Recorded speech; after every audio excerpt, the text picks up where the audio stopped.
യാക്കോബിൻ്റെ അന്ത്യാഭിലാഷം. ഉൽപ്പത്തി പുസ്തകം 47-ാം അധ്യായം 27 മുതൽ 31 വരെയുള്ള വാക്യങ്ങൾ. യാക്കോബിൻ്റെ അന്ത്യാഭിലാഷം.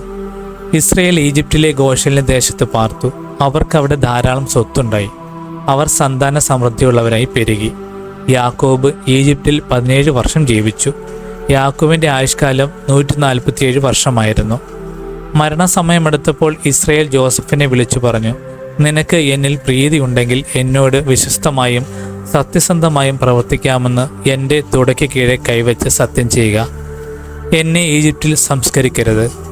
എനിക്ക് എൻ്റെ പിതാക്കന്മാരോടൊപ്പം വിശ്രമിക്കുന്നതിന് എന്നെ ഈജിപ്തിൽ നിന്ന് കൊണ്ടുപോയി അവരുടെ ശ്മശാനത്തിൽ അടക്കുക. ജോസഫ് സമ്മതിച്ചു. അങ്ങ് പറഞ്ഞതുപോലെ ഞാൻ ചെയ്യാം. എന്നോട് സത്യം ചെയ്യുക, അവൻ ആവശ്യപ്പെട്ടു. ജോസഫ് സത്യം ചെയ്തു. അപ്പോൾ ഇസ്രായേൽ കട്ടിൽ തലയ്ക്കൽ ശിരസ്സു നമിച്ചു.